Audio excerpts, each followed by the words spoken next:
So what you're seeing on screen is a piece of cork fabric. It's lovely, of course, and our project is done on a cork like fabric. And I'm not saying don't use this. This is beautiful. It is a kind of like a fabric backed type of thing. And there is this lovely gold fleck that you can see here that's kind of put in throughout. This is lovely. It is not inexpensive. And this would be something that I would certainly use. But after I've already tested the project, this is not something that I would put under the needle unless I knew darn sure I was doing knew what I was doing. Now, and I do, but still, it's you know what I mean. So this is lovely. There's also these are like vinyls, and this is relatively inexpensive. You can buy this on this these really large bolts of, it comes, like this is the width. This is all black on this side, of course, and it's corky on this side. But this is sold by the yard. This has a lovely hand as well. I think it's a little more malleable than, well, no, they're about the same squishy features on both the cork and the vinyl, pretty much the same. But this has kind of a lovely, like, this is smooth fabric,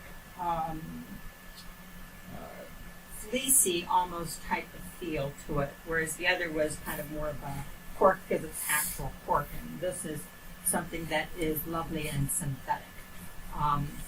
Here's another example of that. Let me pull that out of the way. Here's another example of that. This I've made several projects out of over the years. This is gorgeous. This again has a backing kind of similar in color to the cork, but this is again a vinyl, not as expensive as cork, but still gives you kind of an interesting texture. And again, I would certainly make, like the book cover, for instance, out of this. Another option is stuff called craft text. Get that in the camera here. Craft text. Craft text. It's a fabric paper, but the thing that's very cool is we can sew on it, we can stamp, we can paint, we can distress, which means wrinkle it on up. It makes all kinds of very, very cool art. This is like painted on, what have you. Frames and that type of thing. You can actually stick this into the washing machine, and it comes out almost like a leathery type of substance, but it's a paper, and this roll is $12.95. At least at the time that I purchased this. Let me see. Are you getting me the dimensions of this? This is for 19 inches by 1.5 yards. 1.5 yards for $12.95. Nice. You can also get the craft text in different colors. Like this is looks to me like about a 12 by 12 inch square, like a layer cake type of thing. And it comes in that tan that you saw me just show, comes into a black, and it also comes in a white. So there's a couple of different colors that you can use. If you're using the paint sticks on this, then the white, of course, is going to take everything, and everything's going to show up. I've shown in prior get-togethers using metallic paints on this, which I might make my book cover under with black. But yeah, it's metallic, fluorescent types of paints might show up on this as well. This is something that I would probably test it, like in a corner where you're not going to be cutting the project out. Just take the pen and kind of see how it's going to show up, see if you love it or not. It's the same thing though. If you're again dealing with this cork, you can certainly use the fabric pens on it, and it will certainly show up. I just got to pet this because it's so pretty. And the same thing here with this. The inks will show up. But I probably would go with something like this, kind of more like a darker color, like a black and what have you, so it'll stand out. If you use, depending on the coverage, there's like the markers stained by Sharpie, which has pretty good coverage. That will probably dye this well if you're doing something like a green or a pink or something of that nature. But again, as with all of these types of fabrics, both artificial and natural, test out the pen first before boogieing with the project. So here I have the notebook that I'm going to cover. Debbie's project was with a passport, but I don't know about you, after COVID I'm not using my passport for a while yet, but if you are, party on.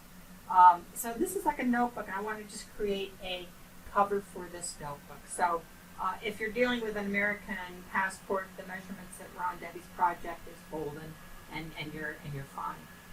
If you're dealing with just another type of notebook, what you're going to want to do is you want to take the measurements of the book,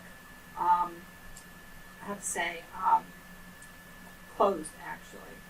When it's opened, it's always a little bit shorter, and it's because of the thickness of what we have here, of course. So the thicker the book, more distance it's going to cover. So what I do is I take my width measurement with the book closed. This also has like a little spiral binding here, so I don't want to pull this tape measure tight by any means, but I do want to make sure that I put this so that the edge of the tape measure is at the edge of the book here, so that's looking good. And then what I need to do now is I want to look at the underside here, and this measurement is going to be actually 10 3/4, and I can see that from the inch side. For even more accuracy, this looks to me, you just kind of peek underneath here, that it's 27.3, but we're going to go with 11 1/2 because we're going to do the imperial measurement. So that's the width. Now that's the width without any type of binding on it. So remember, when we're actually making this project, remember we have that binding strip that we folded over. That's going to all be sewn shut. So I want to make sure that that 11 1/2 is the open part of when I have the pockets on, etc. That this part will go underneath here and not be obstructed by the sewn stitch where the binding is. It'll make more sense when we get to the machine. So I also want to get the height of this, which is a little more easy to measure. That's 7 inches. And so it's 7-inch height. Again, when I put on that binding, like you're going to have that binding that you're sewing on the right side, right, and then you're going to be folding this over, right? Does this make sense? Folding it over and then sewing here. Well, this amount where that binding is dead space. You can't get the book up in there, so that's why you always have to add whatever the binding width is, so that the binding is not where the cover of the book is. I kind of hope that makes sense, because I think I'm rambling right now. So that's the measurement. The other thing I wanted to show you is I did go through my book collection, and this was a book on craft text projects. So it's this project here. You can still find this. It was all in the rage, like in 2014 and thereabouts. This book is, let me see, this is by C&T Publishing, and it was, let's see when it was published here. This was in 2014 by C&T Publishing, and hopefully still in print. But very cool, because it kind of gives you some ideas of the variety of things that you can construct with paper. And again, this paper does not tear. It's kind of like the patch that they have on the jeans, like the Levi jeans. It's that material that is what craft text is. So there's a lot of cool things that you can do with this material. Absolutely. But to give you some ideas. You need to combine it with fabric. Look at that. Look at that. But to give you some ideas, once again, Craft Textile. It's compiled by Roxanne Acerta, and it was C&T Publishing in 2014. Okay, so I'm showing how this little book cover or passport cover is created. And so what you see here is it's a strip of that plethora, I'm going to call it. It's not leather and it's not cork. It's kind of a plastic, if you will, that I'm going to use for the binding. And I cut the end at a 45-degree angle, of course using a quilting ruler, as you would imagine. I also cut the two side panels that will go onto my particular project. The dimensions are different than what Debbie gives because it's based on a passport. Mine's based on that little notebook I showed you. Coming over here into the hoop, what you're going to see is I have a piece of cutaway stabilizer hooped. And do you see how I don't have it, like it's not all the way covered up and through here? Normally when you're hooping you don't want to do that. This is the jumbo hoop. It takes a considerable amount of stabilizer, and I would much rather cut the roll of stabilizer in the width fashion versus in the height. It just takes more stabilizer that way, so I'm using a little less. This is free here, and I don't have any issue with that because this part of the construction is predominantly paintwork.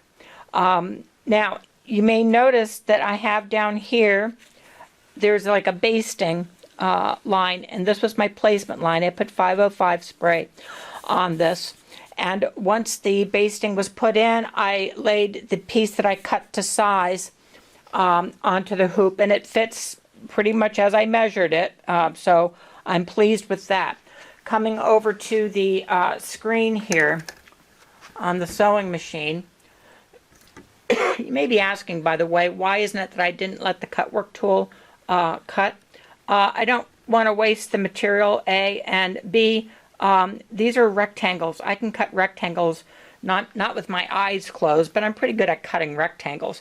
I find that I use the cut work tool and going through those 4 blade positions, pretty much if I'm going to be cutting circles, hearts, flowers, ellipses, leaves, petals, you've got it. Squares and rectangles, I'm still using my my rotary cutter and my ruler. It doesn't make sense to do that, in my opinion. If you're using the cut work tool, and there's no issue with that, if you're using the cut work tool to cut out a rectangle, just know that you're going to be going through just 2 blade positions in essence. So I don't know if it's 1 and 3. It's going to be a combination of just 2 blade positions because you're just cutting at 90-degree angles in essence for squares and rectangles.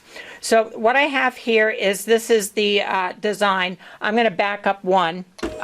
This was the original basting box. So after that was stitched out, it advances to this color, which is the first part of the cut work. And it is a running stitch, which is my tack down, my stabilizing stitch, if you will, that I digitized roughly 1.5 millimeters to the inside of the project. So if life goes according to plan, and sometimes it does, sometimes it doesn't, but let's just say it does, what's going to happen is this should be stitching just to the inside of this, just to kind of help hold this in place. Regardless, I have the 505 there, and that will certainly keep things in check as well. I'm going to do this off camera because you don't need to see me stitch. So we're on to the, what I did is skip the 4 positions for the cutting because I didn't need to do it. I pre-cut. And this is the feather. You might recall this was a feather we did in a prior class. This is by Nina McVeigh, and I just bow to her artistry. It's lovely.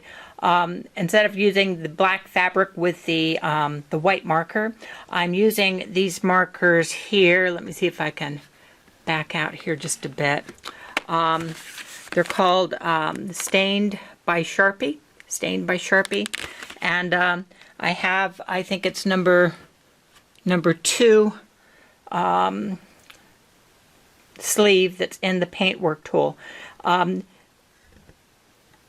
Right in here, I don't need to zoom, but just take my word for it. I stitched in that 1.5 millimeter, 1.5 millimeter, not inch, around. So this is secured.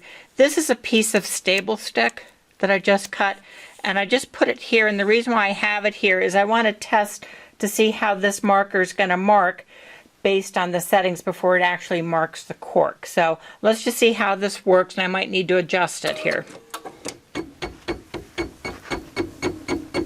To me, that line is too thick. So let me see if I can lighten this up a bit.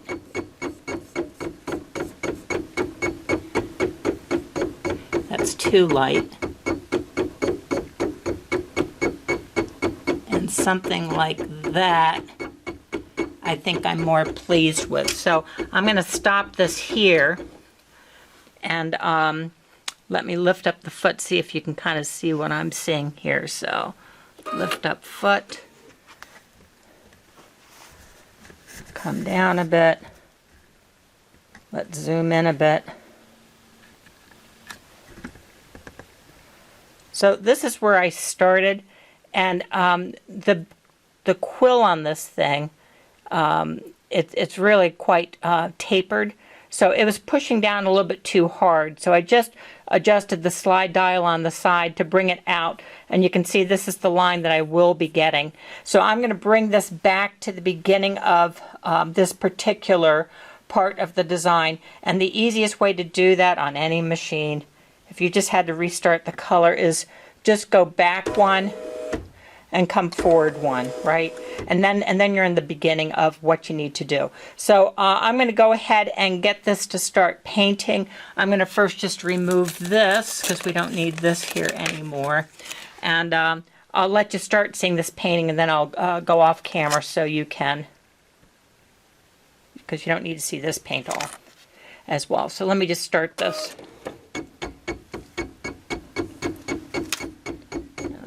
Here a bit here.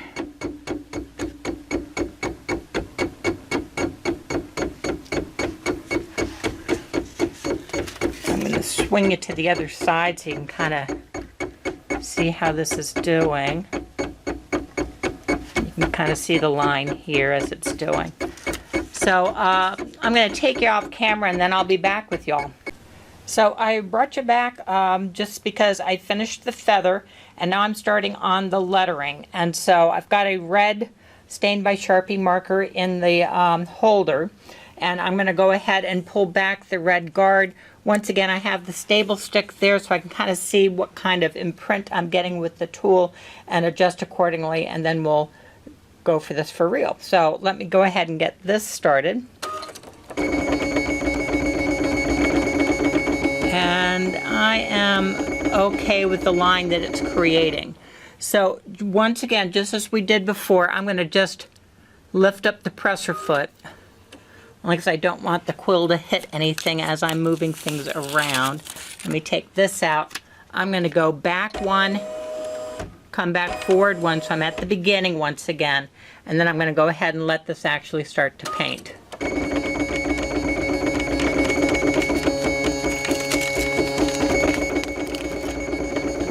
Get over here if you can.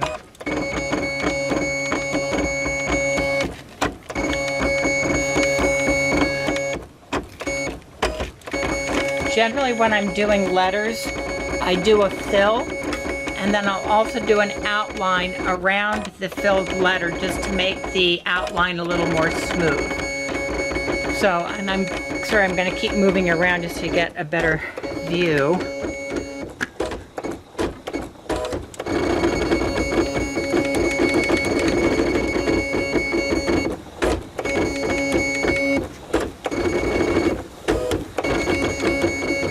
Just putting in the word notes.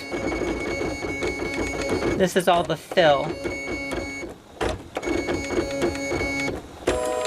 And then it starts at the top, and now what it's doing is it's outlining each of the letters. So it fills everything first, and then it comes back around and does an outline around each letter.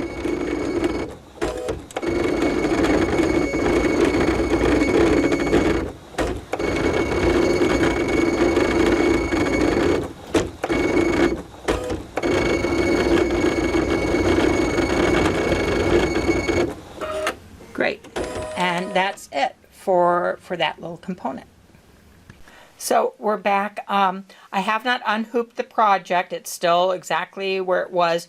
I took it off the machine and I was just looking at the lettering, and I'll have to say that the red was a fine choice, but I'm not, because these are letters, I really want the border to be, the outline to be a little more, how to say, apparent. And so because of the striation in this cork, faux cork fabric, what I elected to do is I came back, let me go up to the screen here, I came back into the design, let me back out just a bit, came back into the design, I advanced all the way to the letters, and then I went ahead stitch by stitch, advanced till it painted all of the letters, and then jumped to the very beginning letter. You may recall in the pattern that is going to be the outline. When it comes back to the end, it's now doing the outline. And what I did is I put a black Sharpie marker into the holder, and I just want to get like maybe a black outline around that and see if that gives me more legible lettering. So I'm going to go ahead and let this roll.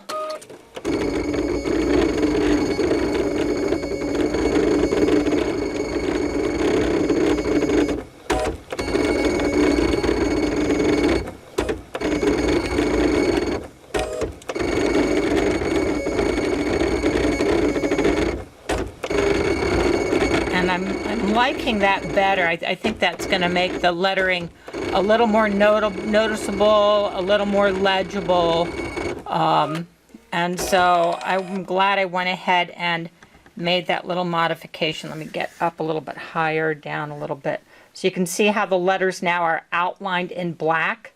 Now, if you're in DesignWorks and you want it to outline in a different color, in other words, to create a stop, in the software, you select the letters, and then it's the upper part of the color chip that, with the lettering selected, you're going to choose your contrasting color for the outline. I'm going to say 9 times out of 10, I'm doing it just as I originally showed you.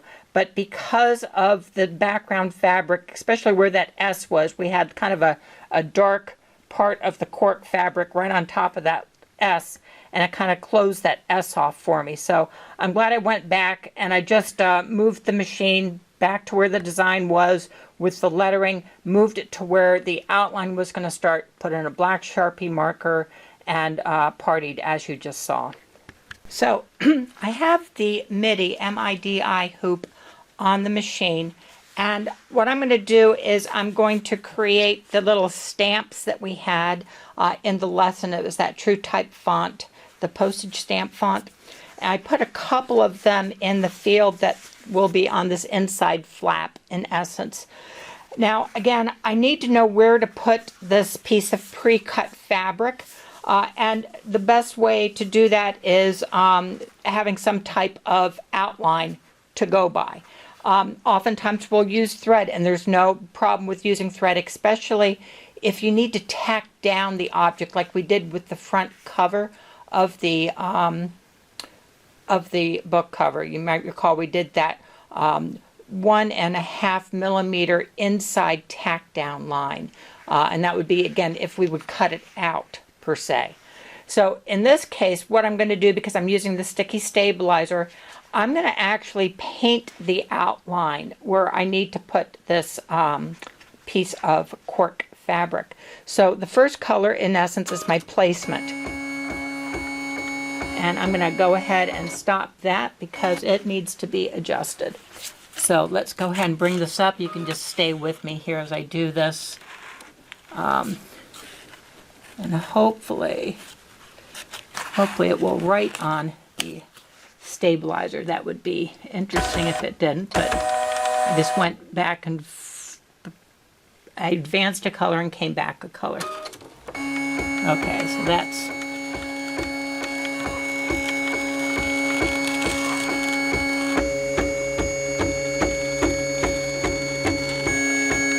all I need is just a mark on the stabilizer to show me where I need to place this piece of fabric.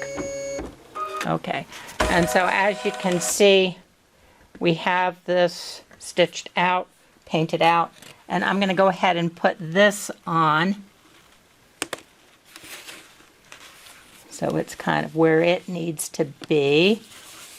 Perfect. And then what I want to do is go ahead and grab that piece of stable stick, because I want to make sure I'm getting a fairly good imprint here. So it's up top here. I'm just kind of peeling this paper away off camera here.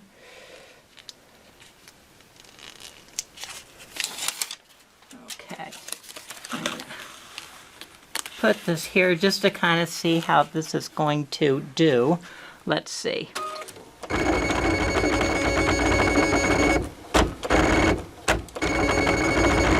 I think the mark's a little too thick. Let me back this off a bit.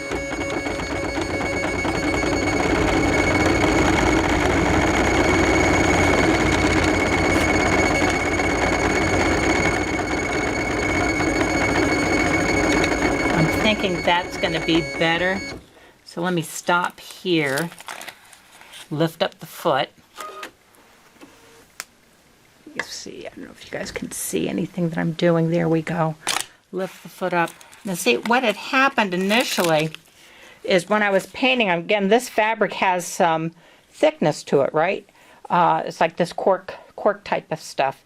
So I was trying to paint on the stable stick, which was lower down, so I had to bring the pen a little further forward. Then when I started painting on the actual cork, to me the mark was a little too thick.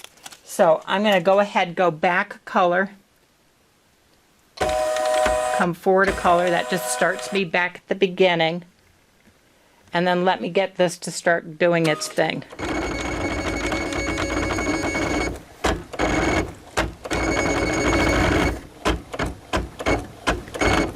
I'm going to come on this side, see if you can see better.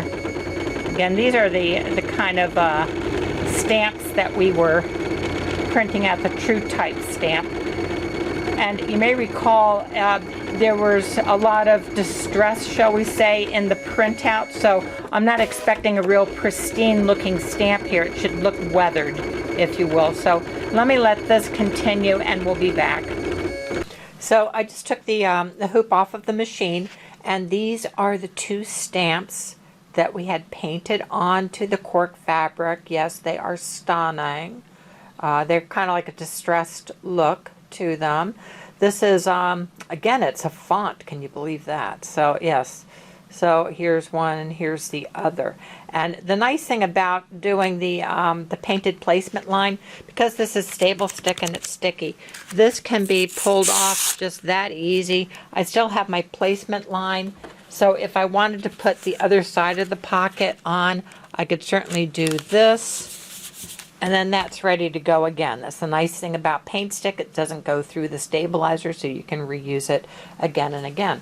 So what I'm going to do off camera, because you don't need to see me do some basic sewing here, is I have the front of the project. And all I'm going to do is I'm going to just turn this like so. And I'm going to put the two sides here and here.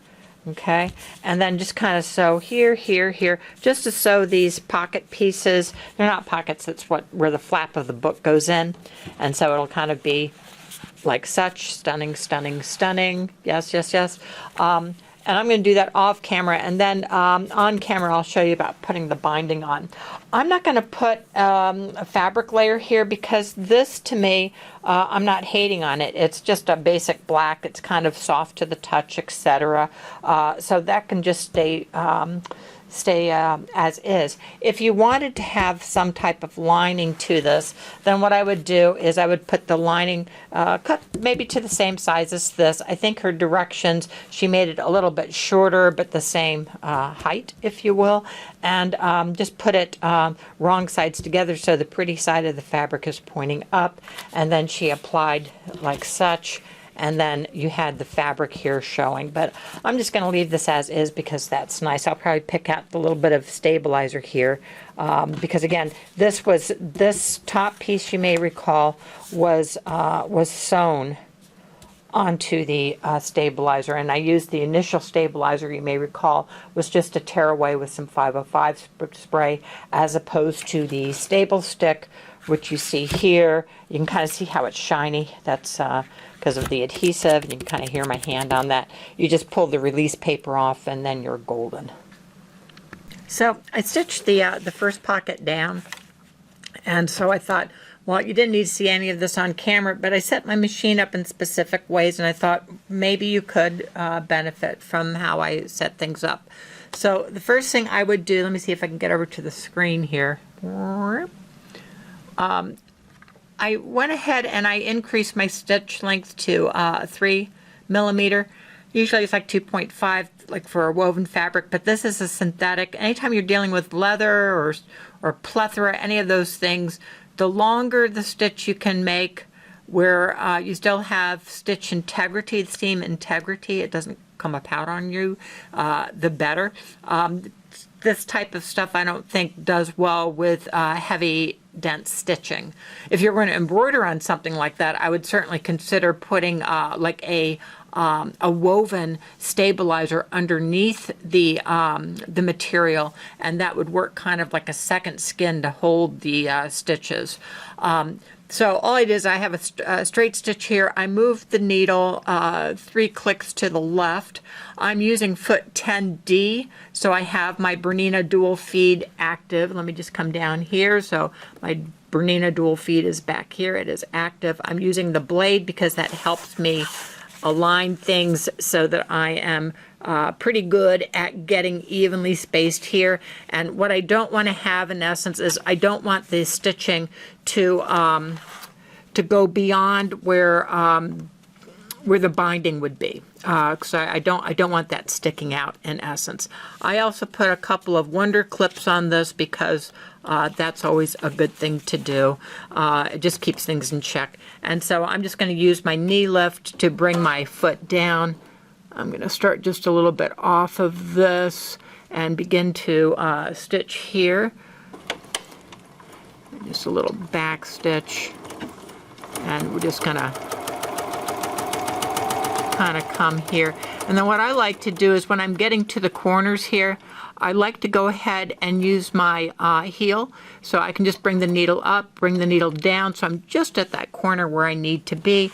Use my knee lift once again, and as you can see, that corner was turned pretty well. I'm going to continue further down this way, remove the wonder clip as I go. I wouldn't use pins on material like this, like leather, those types of things.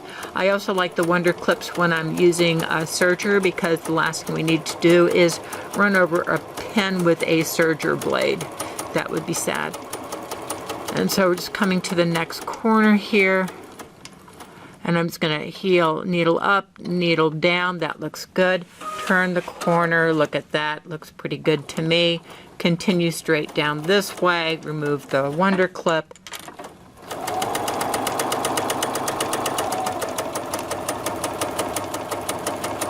Do a little back tack, and there you have it. Sorry for kicking the camera. I generally, when I'm doing a lot of sewing like this, I'm generally not using my my thread cutter on my machine. I like to have both threads up on deck.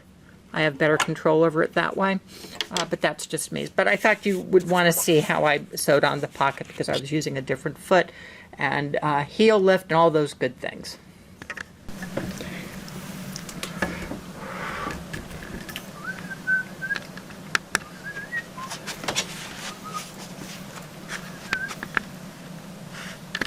So I sewed, again, this is the inside of the project.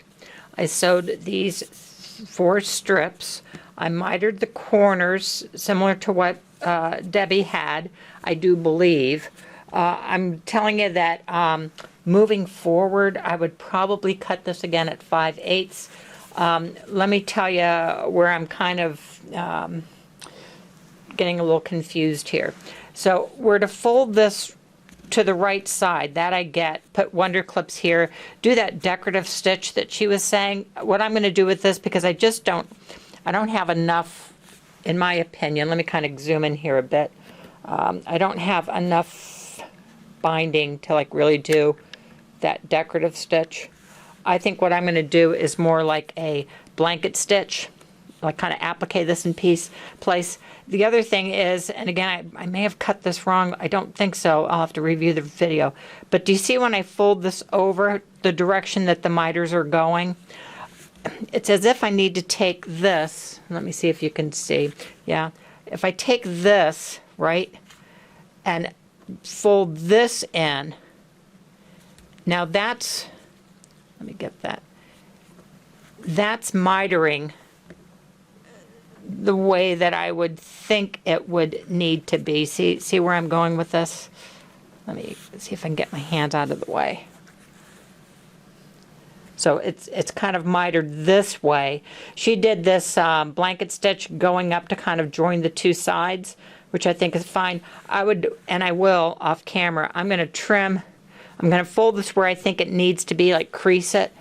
And then I'm going to cut the excess away because I don't need the bulk there. I'm going to fold this to the correct side. You could use also like the Wonder tape, like you use when you install zippers, that type of thing, to kind of glue this in place. But I'm going to use the Wonder clips, and I'm going to do a blanket stitch around here, and then we'll be back and I'll show you what I came up with. So I'm just stitching up the miters on the project from the outside. And I found this stitch on the machine, which I think does a pretty good job with this, considering everything. It's utility stitch 26.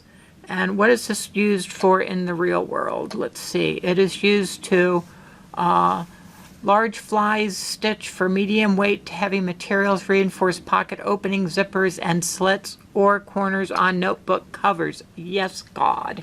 So here we have this guy here, and I just increased it to like 3.3. You can see it was changed because it's yellow in color, and I'll just kind of show you how this thing stitches out. So I'm in the corner of the notebook, and let me just kind of zoom in here a bit. Yes. Again, I'm using foot 20C. It's the open toe foot.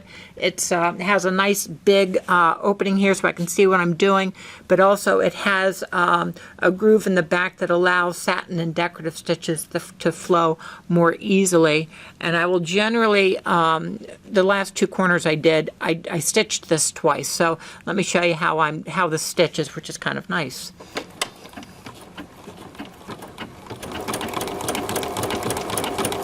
I'm just trying to keep the corner centered to the stitch here.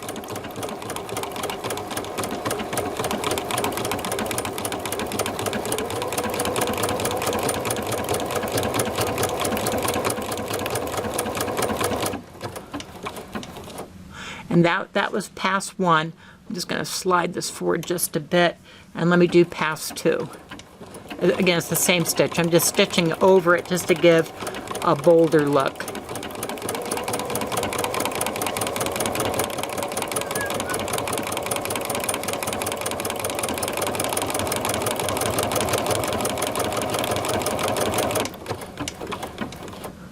And that was stitch pass two. So you can consider using that stitch 26 for the corners. So here's the completed notebook cover, and I think it came out fine. I like the little stamps in there, what have you, all your secret notes. And when you go into your meetings, you too can look fabulous. So I hope you enjoyed the project. And again, thanks, Debbie, for just another fun time in DesignWorks.